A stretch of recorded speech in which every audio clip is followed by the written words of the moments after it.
The morning sun was barely up when David pulled his delivery truck into the parking lot of Summit Express. He'd been doing this job for 3 years now, and honestly, he'd gotten pretty good at it. Every morning was the same routine. Check the delivery schedule, load up the packages, and hit the road. Some days were easier than others, but David never complained.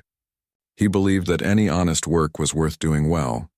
At 34 years old, David had learned a lot about people just by delivering their packages. You could tell so much about someone by how they answered the door, how they treated you, whether they bothered to say thank you or just grabbed their box and shut the door in your face. He'd seen it all. The friendly grandmothers who offered him cookies. The busy parents who answered the door with a baby on their hip. The teenagers who barely looked up from their phones. And then there were the others, the ones who looked at him like he was invisible or worse, like he was something they'd rather not see at all. Today's route included Riverside Heights, which was always interesting. It was one of those towns where half the houses looked normal, and the other half looked like something out of a magazine. But the real challenge was always Pinecrest Estates. That place was different. It wasn't just nice, it was the kind of nice that came with gates and security guards and streets so clean you could probably eat off them. Not that anyone would. The people there didn't do things like that. David had been delivering to Pinecrest for about a year now, and he'd never quite felt comfortable there. It wasn't anything obvious at first.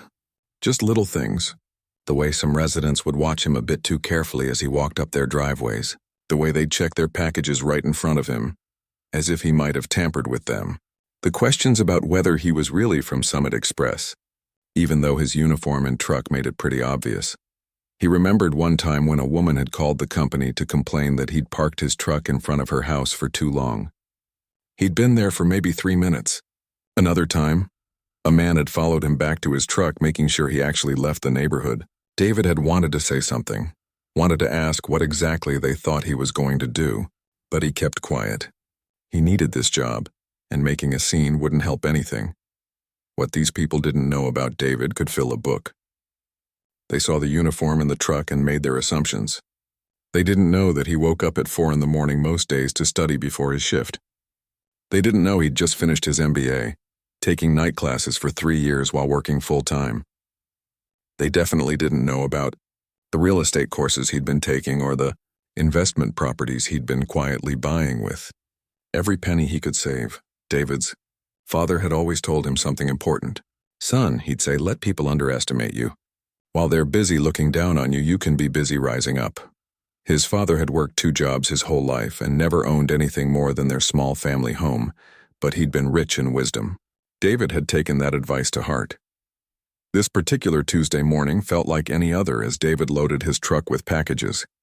His route supervisor, Tom, walked over with the daily sheet. Tom was a decent guy, one of the few people at work who actually chatted with David about real stuff. Not just work, but life, goals, dreams. You got Pinecrest again today, Tom said, handing over the clipboard. I know that place gives you trouble sometimes. You want me to reassign it? David shook his head. Nah, I'm good. I can handle it. Tom looked at him for a moment. You know, David, I don't know how you do it. I delivered there once, years ago. Some of those people treated me like I was dirt on their shoes. You've got more patience than me. It's just part of the job, David replied, but they both knew it was more than that. The drive to Pinecrest took about 40 minutes.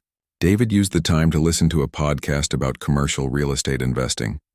He'd been researching properties in the area for months now, looking for the right opportunity, something that could really change his life. He'd saved up enough for a solid investment, and with his 2 business partners, college friends who trusted his vision, they were ready to make a move when the right deal came along. As he approached the gates of Pinecrest Estates, David showed his ID to the security guard. The guard barely looked at him, just waved him through like he'd done 100 times before. The neighborhood was quiet this time of morning. Perfectly manicured lawns stretched out in front of massive houses. Everything looked like it had been placed there by a designer. Not a single thing out of order. David had 10 deliveries in Pinecrest today. Most were probably online shopping, clothes, electronics, the usual stuff. One package was particularly heavy, probably furniture. He'd deliver that one last. His first stop was the clubhouse. where he had 3 packages addressed to the community management office. As he pulled up to the clubhouse, he noticed something unusual. There was a group of people standing near the entrance, more than you'd normally see on a Tuesday morning. Maybe 15 or 20 residents gathered in small clusters, talking and drinking coffee. Some kind of community meeting, probably. David grabbed the packages and his electronic signature pad. He could feel eyes on him as he got out of the truck. That familiar feeling he'd learned to ignore. Just do your job, he told himself. Deliver the packages, get the signature, move on to the next stop.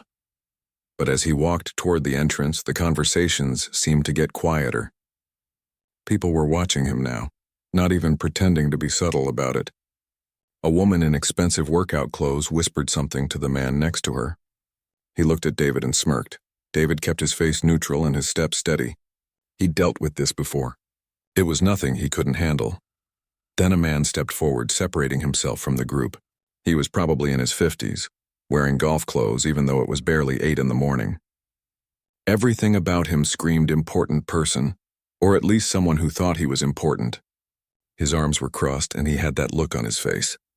The look that said he was about to make someone's day difficult. David recognized him. Richard something. He'd seen him around the neighborhood before, always acting like he owned the place. Later, David would learn that he basically did, at least in his own mind. He was the president of the Homeowners Association, which apparently was the most important position in the world if you asked him. "You again," Richard said, loud enough for everyone to hear. David stopped a few feet away, the packages balanced in his arms. "Good morning, sir. I have deliveries for the management office.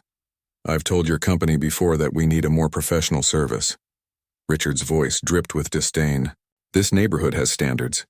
David felt his jaw tighten, but he kept his voice level. "I understand, sir. If you could just sign for these packages, I'll be out of your way." That's when things really started to go downhill. Richard didn't just stand there blocking David's way. He made a show of it, turning slightly so the crowd behind him could see everything. It was like watching someone perform on a stage, except David was the unwilling co-star in this little production. "Professional service," Richard repeated, looking back at his audience. A few people chuckled. "You know what I mean, right? People who understand how to conduct themselves in a community like this." David took a slow breath through his nose. He'd been in situations like this before, though rarely this public. The key was staying calm, staying professional. Don't give them what they want. Don't react. "Sir, I just need a signature for these packages," David said again, holding out the electronic pad with his free hand. "It'll take 30 seconds and then I'll be on my way." Richard made no move to take the pad. Instead, a woman stepped forward from the group. She was dressed in tennis whites, her blonde hair pulled back in a perfect ponytail. Everything about her screamed country club and charity lunches. "Honestly, Richard's right," she said, her voice carrying across the parking lot. "I've seen this truck in our neighborhood at all hours. Sometimes I wonder if they're actually delivering packages or just casing the houses, you know?" David felt heat rising in his chest, but he forced it down. Casing houses? They actually thought he was planning to rob them?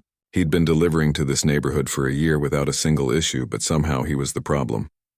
"Ma'am, I assure you I'm just doing my job," David said, keeping his voice steady. "I deliver packages. That's it. Now, if someone could please sign for these, I have other stops to make." Another man from the crowd spoke up. "Maybe you should use the service entrance. The back gate, that's what the landscapers and pool cleaners use. The service entrance." Of course, because David wasn't good enough to use the same entrance as everyone else. Never mind that delivery trucks had been using the main entrance for years. Never mind that there was literally nothing in the community rules about it. "I'm following the same route I always follow," David said. "The same route every delivery company uses." Richard finally reached out and grabbed the electronic pad from David's hand. Not took it, grabbed it like he was snatching something away from a child. He scribbled something that barely resembled a signature and shoved the pad back at David so quickly that David almost dropped it. "There." "Happy?" Richard said. Then he did something that made David's stomach turn. Richard pulled out a hand sanitizer from his pocket and made a big show of cleaning his hands, rubbing them together slowly while maintaining eye contact with David. "Can't be too careful these days," he said loudly. The implication was clear. The message was received, and the crowd behind Richard ate it up. More laughter. More whispers. David could see phones coming out now. At least 3 people were recording. Great. This was going to be someone's entertainment for the day. David wanted to say so many things. He wanted to tell Richard exactly what he thought of him. He wanted to ask these people what made them think they were better than anyone else. He wanted to remind them that he was a human being with feelings, with dignity, with a life that mattered just as much as theirs. But he didn't say any of those things. Instead, he carefully placed the packages on the ground near the clubhouse door, stepped back and looked Richard directly in the eye. "Have a great day, sir," David said. His voice was calm, controlled. He wouldn't give them the satisfaction of seeing him upset. As David turned to walk back to his truck, Richard's voice followed him. "That's what happens when you don't finish school, kids," Richard announced to the crowd. "You end up delivering other people's purchases. Remember that, if only Richard knew. If only any of them knew. David had finished school. He'd finished it while working full-time, while supporting his younger sister through college, while building something these people couldn't even imagine. But they didn't know that. They didn't want to know that. It was easier to assume, easier to judge, easier to feel superior. David got back in his truck and sat there for a moment, his hands gripping the steering wheel. He could see the crowd dispersing in his rearview mirror, everyone going back to their perfect lives in their perfect houses. Richard was shaking hands with someone, probably soaking up the attention from his little performance. A tap on his window made David jump. He looked over to see a woman standing there. She looked nervous, glancing back toward the clubhouse before meeting David's eyes. David rolled down the window.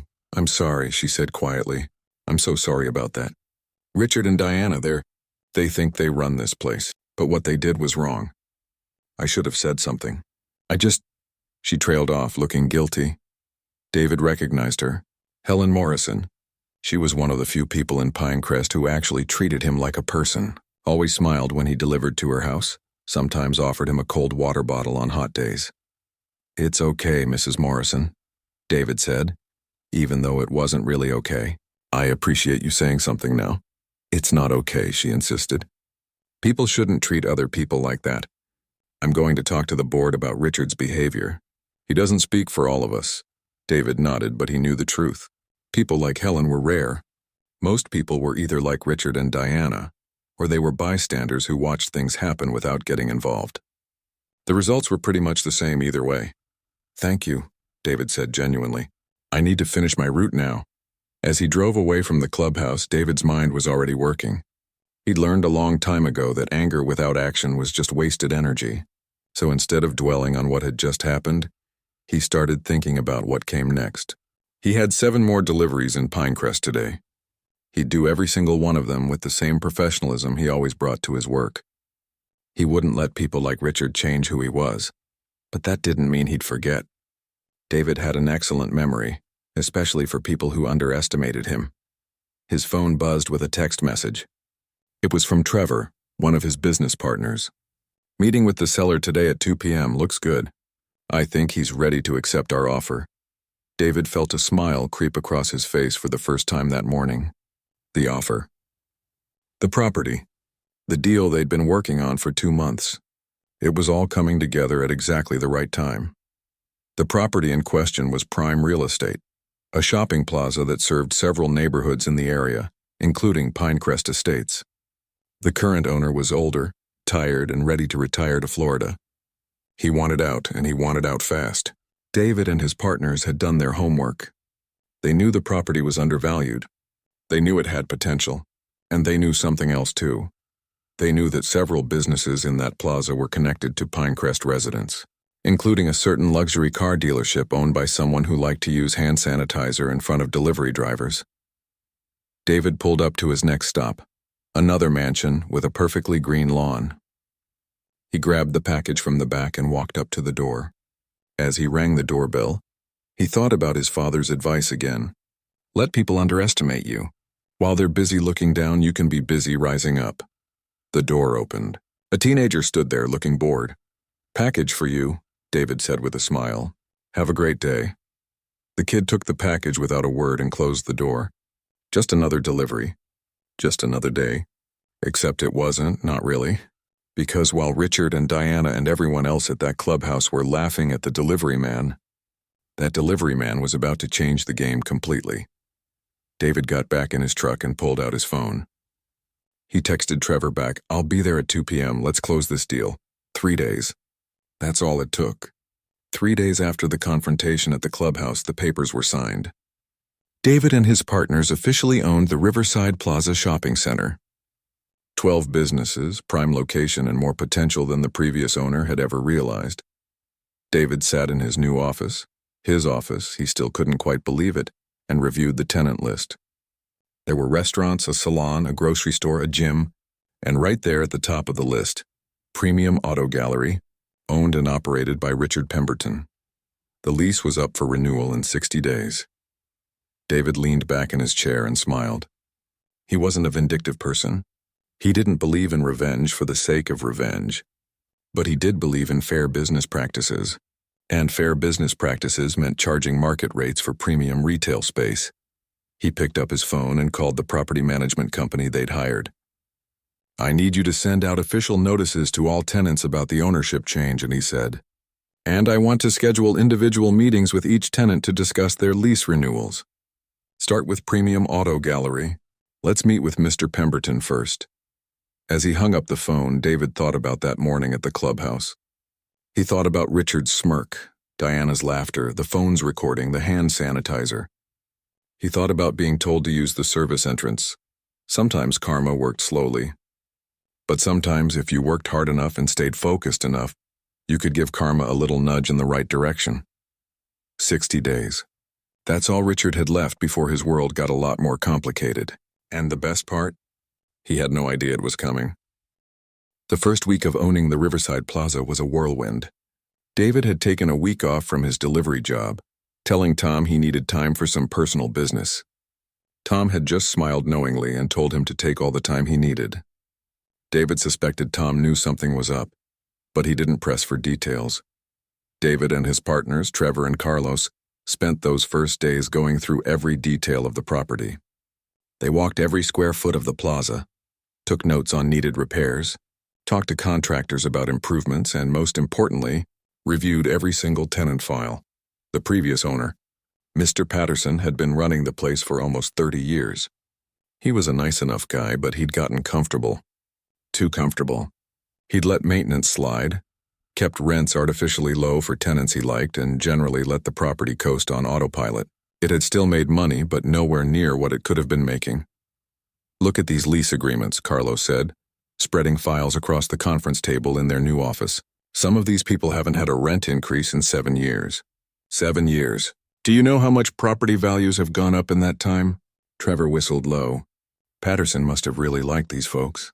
Or maybe he just didn't want to deal with the hassle of negotiations. David picked up one file in particular, Premium Auto Gallery, Richard's dealership. The numbers told an interesting story.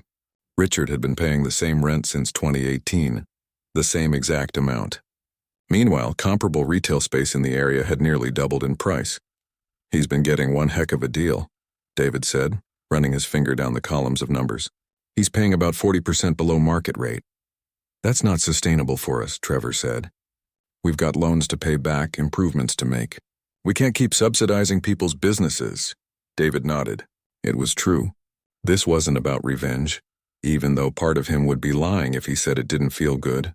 This was about running a proper business. They had investors to answer to, banks to pay back, and their own families to support. Charging fair market rates wasn't mean, it was necessary. "We need to send out the notices today," Carlos said. "Let everyone know about the ownership change and that we'll be scheduling lease renewal meetings over the next few weeks." David drafted the letter himself. It was professional and straightforward. They introduced themselves as the new owners, expressed excitement about the property's future, outlined some of the improvements they planned to make, and informed each tenant that they would be contacted soon to discuss lease renewals. The letters went out on a Friday afternoon. David imagined them landing in mailboxes and email inboxes across the weekend. He wondered who would be worried and who wouldn't think twice about it. He wondered if Richard would even read his. By Monday morning, David's phone was ringing off the hook. The restaurant owner wanted to meet immediately. The salon owner was nervous about rent increases. The gym manager wanted assurances that their lease terms would stay the same. David scheduled meetings with all of them, staying calm and professional with each call. But there was one call he didn't get. Richard hadn't reached out at all. David checked with their property management company. "Did Richard Pemberton receive his notice?" "Yes, sir. It was delivered to the dealership on Friday and he signed for it personally. We also sent a copy to his email address on file. So Richard had gotten it. He just didn't think it was important enough to worry about." That was interesting. David made a note to himself. Pride comes before a fall, his grandmother used to say. The next 2 weeks were busy. David met with each tenant personally. Most of the meetings went well. Yes, rents were going up, but David, Trevor, and Carlos were fair about it. They phased in increases over time for small businesses that couldn't absorb big jumps. They offered longer lease terms to tenants who wanted stability. They listened to concerns and worked out solutions. The salon owner, Patricia, had been worried she'd have to close her business.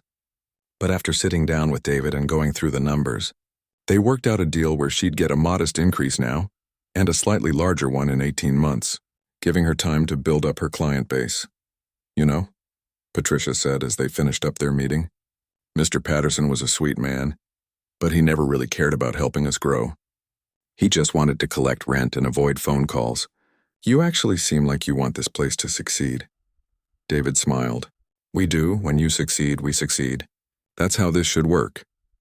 Similar conversations happened with the restaurant owner, the bookstore manager, and the coffee shop owner. David found that most people were reasonable when you treated them with respect and explained things clearly. Nobody liked paying more money, but they understood basic economics. Costs go up, rents go up.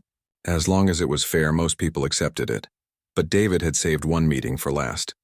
He'd scheduled it for a Thursday afternoon, exactly 30 days after they'd taken ownership. Premium Auto Gallery, Richard Pemberton. The night before the meeting, David couldn't sleep. Not because he was nervous, but because he kept thinking about what to say, how to handle it. Trevor had offered to sit in on the meeting for support, but David had declined. This was something he needed to do himself. He arrived at the office early that Thursday wearing his best suit. It wasn't expensive by Pinecrest standards, but it was sharp and professional. He'd gotten his hair cut the day before. He wanted to look the part, not to show off, but because this was his business now. This was who he was, even if Richard had never bothered to see it. At 2 o'clock exactly, the receptionist buzzed his office. "Mr. Pemberton is here for his appointment." David took a deep breath. "Send him in." The door opened and Richard walked in with the same confidence he'd had that morning at the clubhouse. He was on his phone, barely glancing around the office. He was dressed in expensive casual clothes, designer labels that probably cost more than David used to make in a month at his delivery job. Richard ended his phone call and finally looked up. And that's when his whole world stopped. David watched the recognition dawn on Richard's face. It was almost comical, the way his expression changed from bored indifference to confusion to shock to something that might have been fear. "You," Richard said, the word coming out strangled. "You're the new owner?" David stood up from behind his desk and extended his hand across the table. "Richard, thanks for coming. Please have a seat." Richard just stood there staring. His mouth opened and closed like a fish out of water. David could almost see his brain working, trying to make sense of what he was seeing. The delivery man. The guy he'd humiliated in front of half the neighborhood. The person he'd told to use the service entrance. That guy was now sitting behind a desk wearing a suit looking every bit like someone who belonged there. I don't understand," Richard finally managed to say. David gestured to the chair again. "Sit down, Richard. We have business to discuss." Richard sat, but he looked like he might bolt at any second. His earlier confidence had evaporated completely. David felt a moment of sympathy for him. Not much, but a little. It couldn't be easy having your worldview shattered in the space of 5 seconds. David's attorney, Linda, sat to his left, and the property manager, James, sat to his right. They both had folders in front of them filled with documents, spreadsheets and market analysis reports. "So," David began, folding his hands on the desk, "I'm sure you received our letter about the ownership change. My partners and I are very excited about the future of Riverside Plaza. We have big plans for improvements and upgrades." Richard found his voice. "Look, I don't know what you're trying to pull here, but I'm not pulling anything," David interrupted calmly. This is a straightforward business meeting about your lease renewal. Your current lease expires in 30 days, and we need to discuss terms for a new one. I've been here for 8 years, Richard said, some of his old bluster returning. Patterson always gave me a good deal. We had an understanding. I'm sure you did, David said. But Mr. Patterson no longer owns this property. We do. And we have a responsibility to run this business properly, which means charging market rates for our retail space. Linda slid a document across the table.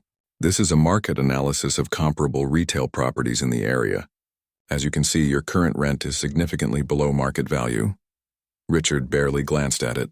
How much are we talking about here? David let Linda answer. She was good at delivering bad news in a professional way. Based on current market conditions, the new lease rate would be approximately 3 times your current monthly rent. The color drained from Richard's face. 3 times? That's insane. I can't afford that. It's actually quite reasonable for this location, James chimed in. You have prime visibility, high foot traffic, and exclusive automotive retail rights in this plaza. Another dealer would jump at this opportunity. Another dealer, Richard repeated slowly, the implications sinking in. You'd replace me? David leaned forward. Richard, we're not trying to force anyone out. But we are running a business. This location is valuable, and the rent needs to reflect that value. Whether you're the tenant or someone else is, that's the market rate. Richard's hands were shaking slightly. David noticed that his earlier arrogance had completely disappeared. After Richard left the office, David sat in his chair for a long moment. Linda and James had already started packing up their files, talking about the next meeting scheduled for later that week. But David wasn't really hearing them. He was thinking about the look on Richard's face. That mixture of shock, fear, and something else. Maybe understanding, maybe regret. That went well, Linda said, snapping her briefcase closed. He'll sign. He has no choice, really. His whole business model depends on that location. Yeah, David agreed, but his voice was distant. Linda paused, studying him. She'd been David's attorney for 2 years now, helping him with his real estate investments. She knew him pretty well. You okay? I thought you'd be more satisfied with how that played out. David looked up at her. I am. I mean, it's just complicated, you know? Because of what happened at the clubhouse? Linda asked, sitting back down. David had told her about that incident when they first started discussing the purchase of the plaza. She'd needed to know why this particular property mattered to him, beyond just the financial returns. Part of me feels good about it, David admitted. I'd be lying if I said otherwise. The guy humiliated me in front of dozens of people, made me feel small. And now the tables are turned, but, Linda prompted. But another part of me wonders if I'm any better than him if I'm doing this just to get back at him. My dad always taught me to rise above that kind of thing, to be better than the people who try to bring you down. Linda smiled. David, you're charging market rate rent. That's not revenge, that's business. If Richard had treated you with respect that day, would you be charging him less? No, David said immediately. We'd still be having the same conversation about market rates. Exactly. So this isn't about revenge. This is about running your business properly. The fact that Richard happens to be a jerk who got what was coming to him. That's just karma doing its job. After Linda and James left, David stayed in the office, going through paperwork and responding to emails. Around 6 o'clock, his phone rang. It was Trevor. How'd it go? Trevor asked. About as expected. He was shocked, then angry, then desperate. Classic progression, Trevor laughed. I wish I could have seen his face. Hey, listen, I'm grabbing dinner with Carlos. Want to join us? We should celebrate. Our first big confrontation as property owners. David was about to say yes when his phone buzzed with another call. The number looked familiar, but he couldn't quite place it. Hey, let me call you back. I've got another call coming in. He switched lines. Hello? David? This is Helen Morrison. From Pinecrest? David sat up straighter. Helen, the woman who'd apologized to him after the incident at the clubhouse. Mrs. Morrison, hi. How are you? I'm well, thank you. Listen, I hope you don't mind me calling. I got your number from the business card you left with me once for your real estate company. I didn't realize that was your business at the time. I thought you were just delivering packages for someone else. That's understandable, David said. Most people did. Helen took a breath. I'm calling because the news is spreading through Pinecrest like wildfire. About you buying the Riverside Plaza. about Richard's meeting with you today. And I wanted you to know that not everyone here is like him. I appreciate that, David said sincerely. I also wanted to apologize again. I should have spoken up that day. I've been thinking about it a lot, and I realize that staying quiet when someone's being treated badly is almost as bad as doing it yourself. David was quiet for a moment. She was right, of course. But he also understood how hard it was to stand up to people like Richard, especially in a place like Pinecrest where social standing meant everything to some folks. Mrs. Morrison, I accept your apology, and I appreciate you reaching out. It means something. Thank you, she said, relief evident in her voice. And David, whatever happens with Richard, whatever you decide to do, I hope you know that you're completely justified. The way he treated you was inexcusable. After they hung up, David thought about what she'd said. Justified. He was justified in charging market rate. He was justified in running his business the way he saw fit. He didn't need to feel guilty about that. The next few days were interesting. Word had definitely spread through Pinecrest about who owned the plaza and what had happened in that meeting. David still had his delivery route, though he was planning to give his notice to Summit Express soon. But for now, he kept working, partly because he enjoyed it and partly because he wanted to see how things would change. The change was immediate and obvious. When he drove into Pinecrest the next morning, people stared, but it was a different kind of staring. The security guard at the gate actually stood up and nodded respectfully. "Morning, sir," he said, which had never happened before. At his first delivery, a man David had delivered to dozens of times without more than a grunt of acknowledgement actually came out of his house to meet him. "I just wanted to say," the man started awkwardly, "that what Richard did was out of line. Not all of us feel that way, and congratulations on your purchase. That's quite an accomplishment." David thanked him and moved on to his next stop. Similar interactions happened throughout the morning. People who'd never given him the time of day were suddenly friendly. It would have been funny if it wasn't so sad. He was the same person he'd always been, doing the same job. The only thing that had changed was what they knew about him. When he reached the clubhouse for a delivery, he half expected to see Diana, Richard's wife, but the parking lot was mostly empty. He dropped off the packages and was heading back to his truck when he heard his name. "David!" He turned to see Richard walking quickly toward him from the parking lot. Richard looked like he hadn't slept much. His usually perfect hair was a bit messy, and there were dark circles under his eyes. "Richard," David said neutrally, "what can I do for you?" "I need to talk to you." "About the lease?" "About everything." Richard glanced around nervously. "Can we go somewhere private?" David checked his watch. He had 3 more deliveries to make, but something in Richard's demeanor made him curious. "There's a coffee shop 2 blocks from here. I can meet you there in 20 minutes. Richard nodded gratefully and hurried back to his car.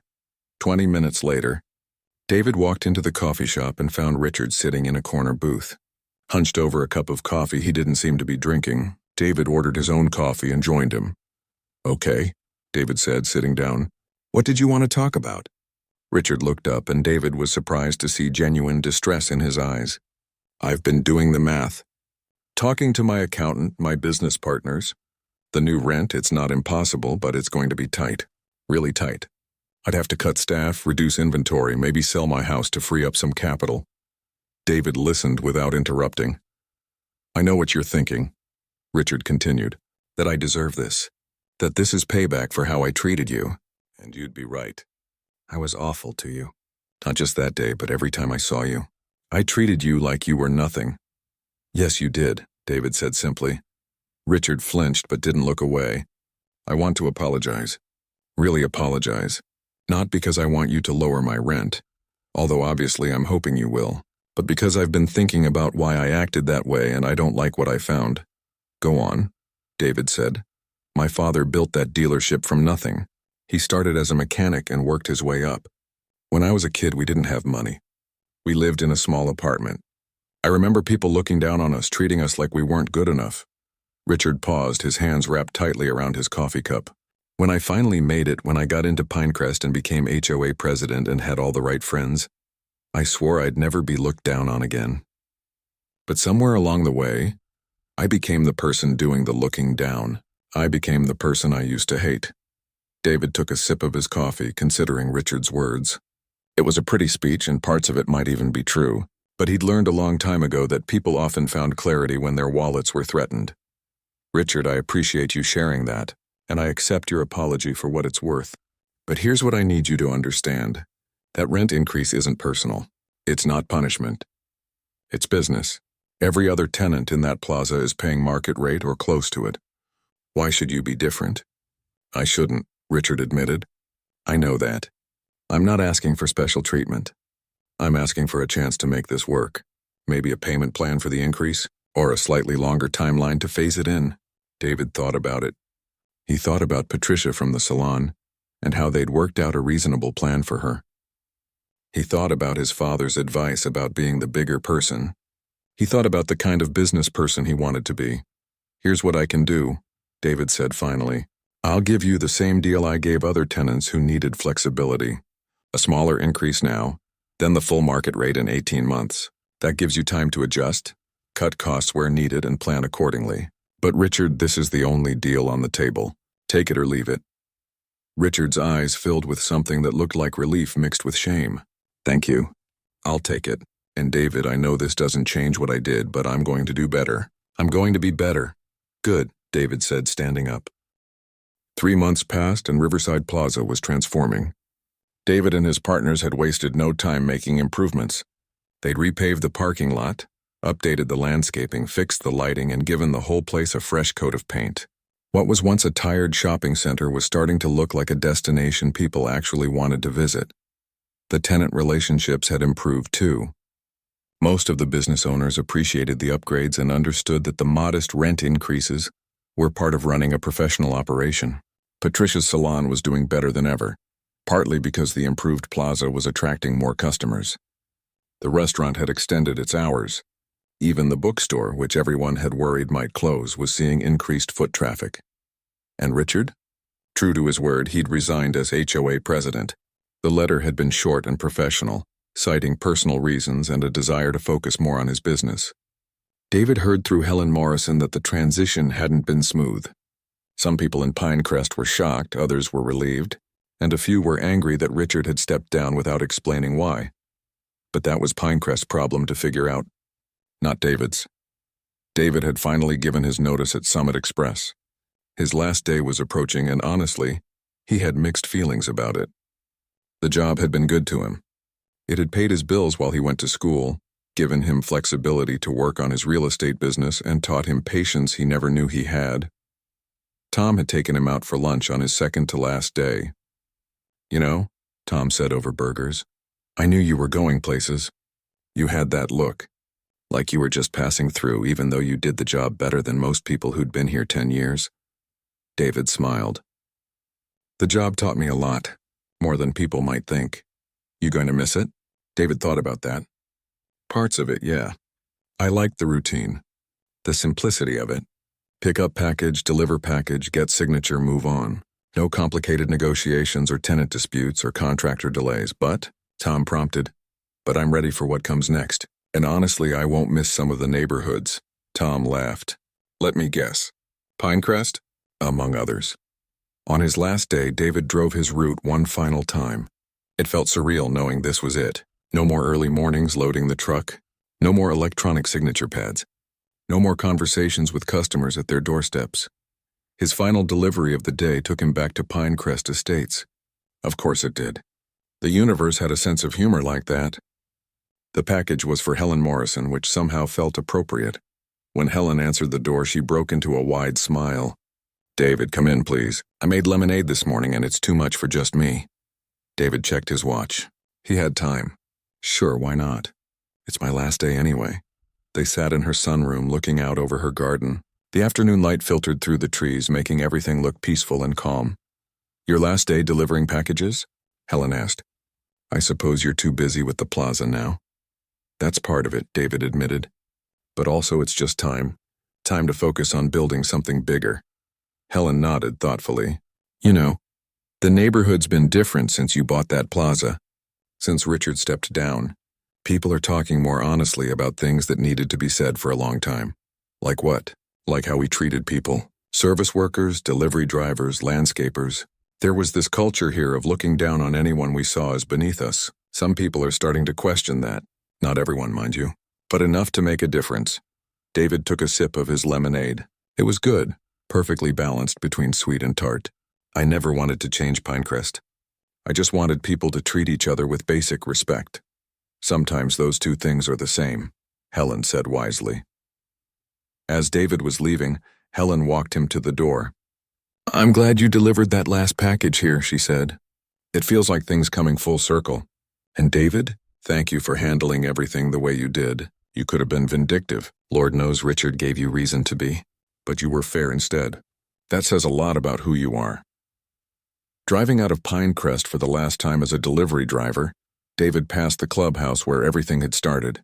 The parking lot was empty this time, no crowd, no phones recording, no Richard making a show of using hand sanitizer. It was just a building now, nothing more. The memory still stung a little, but it didn't have the same power over him anymore. He'd taken something ugly and turned it into motivation. He'd let people underestimate him, and while they were looking down, he'd risen up. Just like his father said, the next few months flew by. The plaza was operating smoothly, generating steady income for David and his partners. They'd already started looking at their next investment opportunity, a small office building downtown that needed renovation. David had also started teaching a real estate investing class at the community college 2 evenings a week.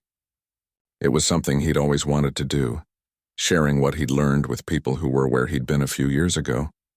Working full-time, dreaming of something more, not sure how to get there. His students came from all walks of life. Single mothers working 2 jobs, young guys fresh out of high school, middle-aged people looking to change careers, immigrants trying to build wealth in a new country. David loved it. Every class reminded him of why he'd worked so hard to get where he was. One evening, about 6 months after he'd bought the plaza, David was teaching his class about lease agreements and tenant management. He was in the middle of explaining market rate analysis when someone knocked on the classroom door. It was Richard. David paused mid-sentence, surprised. Richard looked uncomfortable, standing in the doorway with his hands in his pockets. Sorry to interrupt, Richard said. I was hoping I could talk to you after class. David nodded. Sure, we'll be done in about 30 minutes. He tried to focus on the rest of the lesson, but his mind kept wandering. What could Richard possibly want? The lease was signed. The payments were being made on time. Everything was fine on that front. When class ended and the students filed out, Richard came in and sat in one of the empty desks. It was almost funny, seeing this man who'd once acted so superior sitting in a student desk like he was waiting for a lecture. What's going on? David asked, packing up his materials. I wanted to give you an update, Richard said. The dealership is doing well. Better than expected, actually. We streamlined operations, cut some unnecessary expenses, focused on customer service instead of just flashy advertising. Turns out paying fair rent forced me to run a better business. That's good to hear, David said, meaning it. But that's not really why I'm here. Richard stood up, looking more nervous than David had ever seen him. I've been doing a lot of thinking these past months about who I was, who I want to be. I've been volunteering at a youth center downtown, mentoring kids who are trying to figure out their futures. And I've been attending therapy, working through some of my issues with my father and success and all that baggage. David waited, letting Richard get to his point. I want to take your class, Richard said finally. I want to learn how to invest properly, build something meaningful beyond just the dealership. But more than that, I want to learn from someone who built success the right way, with integrity, with character. David was quiet for a long moment. This was the last thing he'd expected. Part of him wanted to say no, to keep that distance between them. But another part of him, the part that had started teaching specifically to help people grow, couldn't turn away someone genuinely trying to change. Class starts at 7, David said. Don't be late. And Richard? Everyone does their own work here. No special treatment. Richard smiled, and for the first time it looked genuine. I wouldn't want it any other way. As Richard left, David sat down in one of the student desks himself, just taking it all in. A year ago, he'd been standing in that clubhouse parking lot, being humiliated and recorded, treated like he was nothing. Now he owned property, taught classes, and the man who'd looked down on him was asking to be his student. Life had a funny way of working out sometimes. David's phone buzzed with a text from Trevor. The downtown office building deal is moving forward. Looks like we'll close next month. Ready for the next adventure? David smiled and typed back, always ready. He gathered his things and walked out of the classroom, turning off the lights behind him. Outside, the community college campus was quiet. Just a few students walking between buildings, probably heading to night classes like he used to do. David thought about his father. Wished he could tell him about everything that had happened. His dad would have been proud, not because David had gotten revenge or made money, but because he'd stayed true to himself through all of it. He'd been knocked down and gotten back up. He'd been disrespected and responded with dignity. He'd had the chance to be cruel and chosen to be fair instead. That's what success really looked like. Not the money or the property or the business. Those were nice, sure. But real success was being able to look at yourself in the mirror and like the person looking back. David got in his car, which was nicer than the delivery truck, but nothing too flashy. He didn't need flash. He needed reliability, efficiency, function, same principles that guided everything else in his life.